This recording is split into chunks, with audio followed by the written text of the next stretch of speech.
ইয়া আইয়ুহাল্লাযীনা আমানুত্তাকুল্লাহ, আল্লাহকে ভয় করো। হাক্কা তুকাতিহি, ভয় করার মতো ভয় করো। আর মুসলমান না হয়ে মৃত্যুবরণ করিও না। হাক্কা তুকাতিহির 1 নম্বর ব্যাখ্যা। আমি একটা গল্প বলছি আপনার সামনে। ইমাম সাহেব চলে যায় খাবার খেতে। সভাপতির একটা মেয়ে ছিল, বড় সুন্দর। মেয়েটা যুবককে দেখে ভালো লেগেছে।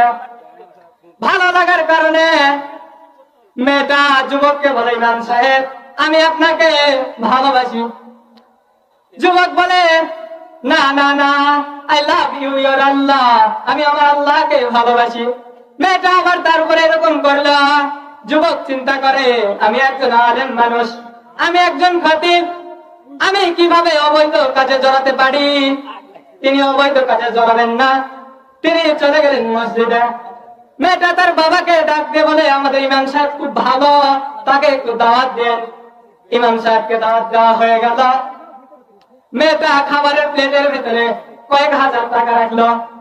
খতিব সাহেব জিজ্ঞাসা মনে করে, এটা আমার পরীক্ষা। তিনি মনে করলেন, মেয়েটাতে আমাকে বিবাহের প্রস্তাব দেয়, ভালোবাসার প্রস্তাব দেয়, আমার এটা পরীক্ষা, আমি জানি। প্লেটের নিচ থেকে টাকাটা নিয়ে পাশে থেকে কোরআন শরীফ, কোরআনে কারিম ছিল পাশে, কোরআনে কারিমের ভিতরে টাকাটা রেখে দিল। পরের জুমায় আবার খেতে আসলো। মেয়েটা তার বাবাকে ডাক দিয়ে বলে, বাবা ওই যে খাবার প্লেট ছিল গত জুমায়, আমি ওই প্লেটের ভিতরে কিছু টাকা রেখেছিলাম, ইমাম সাহেব এই টাকাটা নিয়েছে। ইমাম সাহেব চিন্তা করে, আমি তো ভালোই কাজ করেছি। ডাক দিয়ে বলে, আমি নিয়েছি টাকা। মেয়েটা একদম অন্য মনস্ক হয়ে গেল। কি বলে ইমাম সাহেব? মেয়েটা চিন্তা করে, ইমাম সাহেব টাকাটা নিয়ে করলো কি?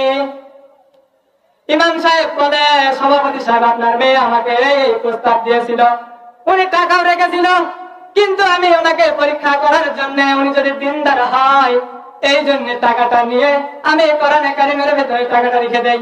এই মেয়েটা যদি দিনদার হয় তাহলে মেয়েটা তো কোরআনে কারিম করবে, এই 1 সপ্তাহের ভেতরে মেয়েটা টাকা পেয়ে যাবে। কিন্তু মেয়েটা দিনদার ছিল না। জুমার ইমাম সাহেব খতিব সাহেব ডাক দিয়ে বলে, আপনি যদি দিনদার হতেন আর আমার বিবাহের, আমার মতো যুবকের স্ত্রী হওয়ার অধিকার রাখতেন, তাহলে আপনি কোরআনে কারিম এই সপ্তাহে খুলতেন, কোরআনে কারিম পড়তেন। দিনদার মেয়ের বৈশিষ্ট্য কোরআনে কারিম পড়বে সকালবেলা, কিন্তু আপনি একটা সপ্তাহ পার হয়ে গেল, একটা দিনও কোরআনে কারিম তিলাওয়াত করলেন না, আপনি তো আমার যোগ্য না।